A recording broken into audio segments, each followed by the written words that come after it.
Disse Jesus aos seus discípulos: Eu sou a videira verdadeira, e meu Pai é o agricultor. Todo ramo que em mim não dá fruto, Ele o corta. E todo ramo que dá fruto, Ele o limpa, para que dê mais fruto ainda. Vós já estáis limpos, por causa da palavra que eu vos falei. Permanecei em mim, e eu permanecerei em vós. Como o ramo não pode dar fruto por si mesmo, se não permanecer na videira, assim também vós não podereis dar fruto, se não permanecerdes em mim. Eu sou a videira, e vós os ramos. Aquele que permanece em mim e eu nele, esse produz muito fruto, porque sem mim nada podeis fazer. Quem não permanece em mim será lançado fora como um ramo e secará. Tais ramos são recolhidos e lançados no fogo e queimados. Se permanecerdes em mim e minhas palavras permanecerem em vós, pedi o que quiserdes e vos será dado. Nisto meu Pai é glorificado, que deis muito fruto e vos tornei meus discípulos. Palavra da salvação.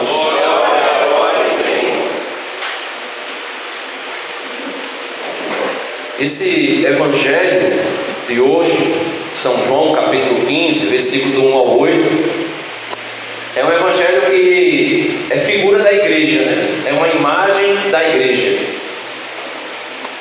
E Jesus vem dizer para nós que nós precisamos produzir frutos. O profeta Isaías, tem uma passagem aqui do profeta Isaías no capítulo 5, versículo do 1 ao 8. O profeta Isaías vai trazer essa mesma imagem falando do povo de Israel. O povo de Israel era uma figura da igreja. Deus era o seu Senhor, podemos dizer, o agricultor. E ele fez essa mesma comparação do povo. Um povo reunido era uma assembleia. Assembleia significa igreja. É por isso que o padre diz, aqui é o presbitério e aí é a assembleia, porque aqui o padre faz as vezes de Cristo e o povo é a igreja. E no evangelho, na passagem de Isaías capítulo 5, eu vou ler, porque muitas vezes a gente diz assim: eu não tenho talento suficiente para produzir fruto, para fazer alguma coisa na igreja. E quando eu estou falando a igreja, eu não estou falando somente do grupo ou da comunidade que você faz parte, é a igreja de maneira geral, né? Aí alguém diz: eu não tenho talento, eu não sei fazer isso, não sei fazer aquilo, não sei fazer aquilo outro, coisa e tal. Só que Deus, Ele capacita a igreja com os dons e talentos. Ele capacita cada um de nós, por meio do batismo, com as graças necessárias para a gente produzir fruto. Veja o que o profeta Isaías vai falar, falando da igreja. Lá atrás, né? Tudo que se falava na Bíblia, no Antigo Testamento, estava se falando de Jesus e da sua igreja. O profeta diz assim: eu quero cantar para o meu amigo seu canto de amor a respeito da sua vinha. Jesus diz: eu sou a videira verdadeira, vocês são os ramos. Ele diz: meu amigo possuía uma vinha num alteiro fértil, ou seja, num lugar fértil. Então a vinha de Deus, ela está sempre no lugar fértil. Não temos desculpa para dizer assim: é porque a Bela Vista, por exemplo, é o fim do mundo. Porque a Bela Vista ninguém quer nada com a vida. Porque a comunidade do Bom Jesus ninguém se interessa com nada. Estou falando aqui porque a gente está para nós aqui, né? Ou a paróquia, ninguém quer nada com a vida. Não, o terreno é fértil. Está dizendo aqui, uma encosta fértil. Ele a cavou, veja, ele cavou aquele terreno. Ele tirou dela as pedras. Lembra da sementezinha que caiu no meio das pedras? Não tinha terra suficiente. Quando começou a crescer, bateu o sol, ela seca e morre. Ele tirou as pedras. Não existe pedra para que a semente seja impedida de enfincar suas raízes. A semente caiu em terra fértil. A comunidade do Bom Jesus é terra fértil. Então ele tirou as pedras, plantou a vinha, de cepas escolhidas. Os ramos que ele plantou era escolhido, não era qualquer um. Jesus diz assim: são muitos os chamados e poucos os escolhidos. Então nós que estamos aqui somos a pequena porção, aquele pouquinho de ramo de cepa que foi escolhido. Você não tem direito nenhum de dizer assim: não tem como eu dar fruto. Tem, porque você foi uma cepa escolhida. Deus tirou a pedra do nosso coração, O profeta Ezequiel vai dizer assim: Senhor, tira do meu peito o coração de pedra e coloca um coração de carne. Então Deus tirou a pedra. Somos cepas boas. Edificou-lhe uma torre no meio. Essa torre era a torre de vigia, onde ficava o guarda, para guardar a vinha dos ladrões. O salmista vai dizer assim: inútil vigia o sentinela, se o Senhor não for o guarda de Israel. Então inútil a gente vai vigiar se Deus não for o guarda da nossa vida. Ah não, porque na minha casa eu botei isso, botei aquilo, botei cadeado. Mas se Deus não for o guarda da sua casa, é inútil você passar a noite de vigia. Ele diz assim: inútil trabalho o construtor, se Deus não for o arquiteto. Então ele vai dizer: colocou uma torre e Deus é o nosso vigia. Levanto a minha cabeça para os montes e pergunto: de onde me virá o socorro? O meu socorro vem do Senhor que fez o céu e a terra. É Ele o nosso vigia. E construiu aí um lagar. Veja, Deus construiu um lagar. O que é um lagar? O lagar é um tanque de cimento, de pedra, onde se colocava a vinha para ser pisoteada e produzir ali o vinho. Se colocava as uvas para ser pisoteada e produzir o vinho. Então Deus, quando planta a vinha, Ele já constrói a torre, já constrói o lagar, pensando: vai ser fruto bom, vai sair fruto bom. E diz assim: e contava ele com uma colheita de uvas, mas ela só produziu agraços. Só produziu aquela, no interior chamava de loré. Meu avô plantava uva, aí quando ele colhia a uva, tirava aqueles cachos bonitos, tudinho, aí ficava aqueles cachinhos com 3, 4 uvas, e geralmente ali eram as uvas mais miúdas e azeda. Então Deus esperou uvas boas e só brotou agrado, ou seja, loré, aquelas uvinhas xoxas e além do mais azeda que botavam dente. A gente era menino, chupava a uva que só, ficava com o dente todo embotado e às vezes ficava até tonto de tanto chupar a uva, aquela uva francesinha roxinha. Você chupa a uva demais, fica tonto, porque ela tem um teor de álcool muito grande. Então ele esperava uvas boas, mas só produziu loré, uva azeda. Aí ele continua: e agora, habitantes de Jerusalém, e agora, habitantes da comunidade do Bom Jesus, e vós, homens de Judá, sede juízes entre mim e a minha vinha. Que se poderá fazer por minha vinha que eu não tenha feito? Porque quando eu esperava vê-la produzir uvas, só deu agraço. Pois bem, mostrar-vos-ei agora o que hei de fazer à minha vinha. Arrancar-lhe-ei a sebe para que ela sirva de pasto, derrubarei o muro para que seja pisada. Eu a farei devastada, não será podada nem cavada, e nela crescerão apenas sarças e espinhos. Vedarei as nuvens Vedarei as nuvens derramar chuva sobre ela. A vinha do Senhor dos Exércitos é a casa de Israel, e os homens de Judá são a planta de sua predileção. Esperei neles a prática da justiça, e eis o seguinte, e eis o sangue derramado. Esperei a retidão, e eis os gritos de socorro e de pranto. Então o Senhor, Ele nos prepara para que nós produzamos frutos bons, e Ele espera de nós os frutos bons. Por quê? Porque Ele faz tudo de acordo com a sua vontade. Ele nos capacita com todos os seus dons para que nós possamos produzir frutos bons. Na última meditação do texto, Gilvan dizia que Nossa Senhora alcançou os seus méritos porque ela doou-se por inteira, por amor a Jesus, por amor a Deus, por amor ao seu Filho.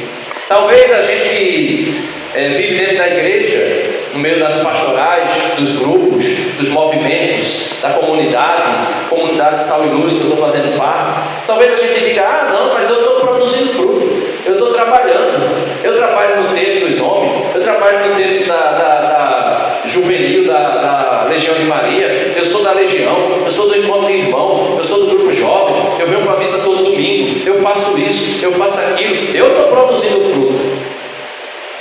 Jesus disse que um homem, falando assim, de maneira simbólica, mas ele vai dizer que no dia do juízo final, alguns se apresentarão diante do Senhor e vão dizer assim: Senhor, eu curei no teu nome, eu fiz milagre no teu nome, eu ressuscitei mortos no teu nome, eu fiz isso, eu fiz aquilo, eu fiz aquilo outro. E Jesus vai dizer assim: apartai-vos de mim, malditos, porque eu não vos conheço. Por quê? Eles não fizeram tanta coisa, mas fizeram para a sua vanglória, fizeram para envaidecer o seu coração, fizeram porque queriam ser vistos, fizeram porque queriam a glória que é de Deus, fizeram porque queriam aparecer. Os méritos de Nossa Senhora foram alcançados porque ela se escondeu. São Luís Maria Grion de Montfort, aquele que escreveu um livro, que é o maior livro sobre Nossa Senhora, o Tratado da Verdadeira Devoção à Santíssima Virgem Maria, ele vai dizer que o Espírito Santo, que falou pelos profetas, escondeu Nossa Senhora. Nossa Senhora pouco falou. Quem lembra de Nossa Senhora nas Escrituras? A aparição do anjo e a anunciação. Depois a visita a Santa Isabel. Para quê? Para trabalhar de empregada, entre aspas, para trabalhar de empregada doméstica. Isabel já estava grávida de 6 meses. Maria foi para lá para quê? Somente para visitar a prima? Foi trabalhar, foi preparar o enxoval para João Batista. E depois teve que voltar, depois que o menino nasceu, com 3 meses, teve que voltar para casa para preparar o seu enxoval. De repente aí, Jesus nasce, Nossa Senhora apresenta Jesus no templo com São José. Nossa Senhora some da história. Com 12 anos é que Nossa Senhora vai aparecer no templo de novo. Por quê? Porque ela se ocultou, ela se escondeu. Eis aqui a humilde serva do Senhor. Os servos de Deus, eles não buscam a sua própria glória, eles vão buscar a glória de Deus. E Jesus, nessa podemos dizer, parábola que ele conta no Evangelho de hoje, quando ele vem dizer que eu sou a videira e meu pai é o agricultor, quando ele diz que todo ramo que em mim não dá fruto ele corta, ele não está brincando. Tem pessoas que pensam que porque foi batizado já está salvo. Tem pessoas que pensam que porque está dentro da igreja está salvo. Tem pessoas que pensam que porque faz alguma coisa na igreja já está no céu. Jesus está dizendo que se não produzir fruto, o Pai vai cortar.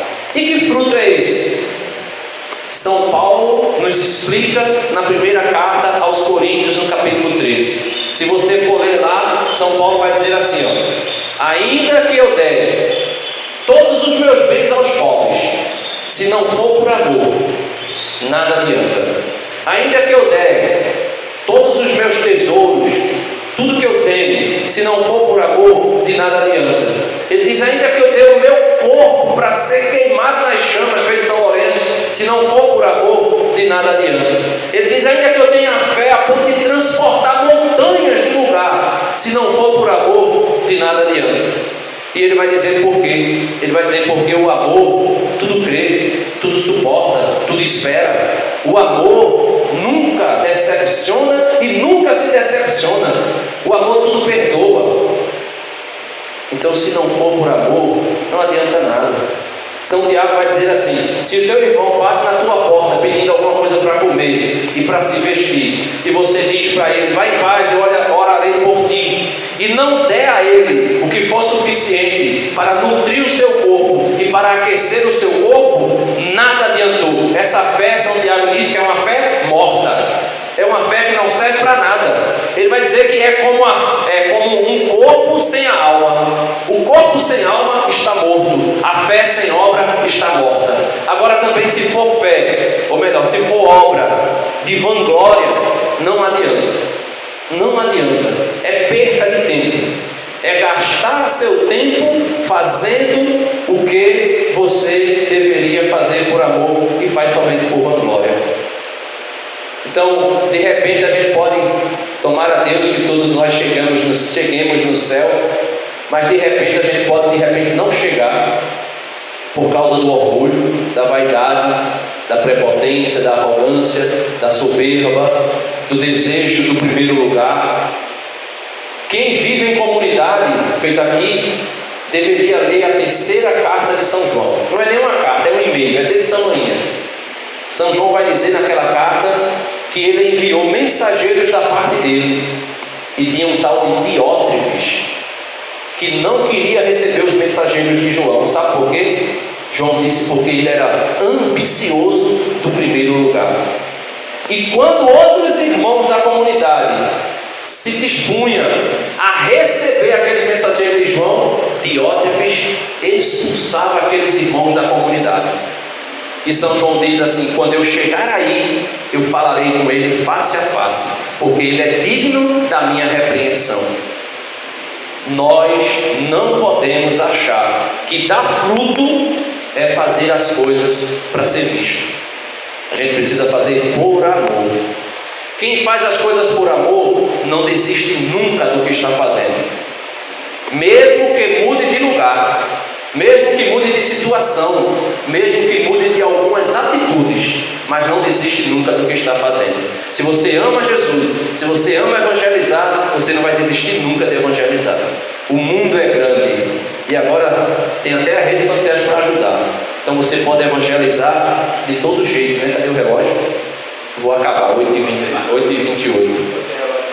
Pode ter mais não, né? Dentro da igreja não, né? Então, para acabar, meus irmãos, nós precisamos buscar fazer as coisas por amor, de verdade. Gaste a sua vida pela evangelização, mas faça isso por amor. Santo Agostinho vai dizer que existe duas maneiras da gente conhecer, ou melhor, existe uma única maneira para a gente reconhecer se nós somos orgulhosos ou se nós somos invejosos. Ele vai dizer que o orgulhoso, ele pode reconhecer ser orgulhoso se ele parar para refletir e pensar: o que eu faço? Eu faço por amor a Jesus e ao próximo, ou porque eu gosto de ser elogiado? E ele diz que para reconhecer que somos invejosos, ele vai dizer: quando eu vejo um irmão prosperando, feliz, eu fico feliz com ele ou eu me entristeço? Porque se você se entristece, você é um invejoso. Então, o orgulhoso e o invejoso, você consegue perceber simplesmente por essa atitude. Olhar para dentro de si. Quando alguém está bem, eu estou feliz com ele. Quando eu faço as coisas, eu fico feliz porque eu fiz para a pessoa ou fico feliz porque alguém me elogiou? Jesus disse no Sermão da Montanha que aqueles que buscam os elogios e o reconhecimento dos homens já ganhou a sua recompensa. E ele vai dizer: vós, ao contrário, deveis fazer tudo sem esperar a recompensa dos homens, porque no céu estará a vossa recompensa. Então, dar fruto não é simplesmente fazer coisas, porque até quem é ateu faz caridade. Os espíritas dão lição nos católicos atualmente em fazer caridade. Não estou dizendo que eles não façam por amor, mas eles não têm a motivação certa, que é Cristo. Por incrível que pareça. Por incrível que pareça. E muita gente até diz assim, não tem.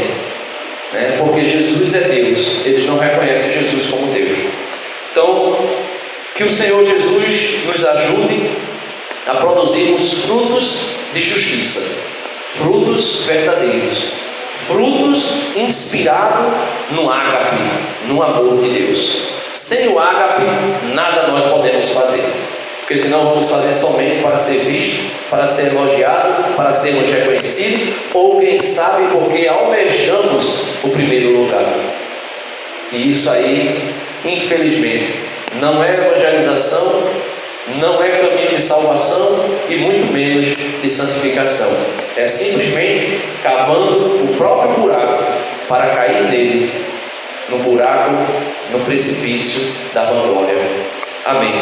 Que Deus nos abençoe, que Deus nos ajude, que Nossa Senhora, a Santíssima Virgem Maria, que é digna de louvor, que é digna de honra, que é digna também de glória.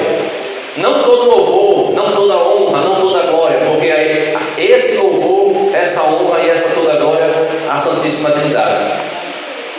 Quando alguém diz assim, você louva Maria, você diz louvo. Livro do Provérbios, capítulo 30, versículo 31, ou melhor, capítulo 31, versículo 30, vai dizer assim: a mulher que teme ao Senhor deve ser louvada, merece ser louvada. Aí eu pergunto, quem neste mundo, homem ou mulher, temeu ao Senhor mais do que Nossa Senhora? Ninguém. Então por isso louvemos Nossa Senhora sem medo, sem medo de crítica e sem medo de dar a ela o lugar que é de Jesus, porque ela mesma sabe qual é o lugar dela. Amém?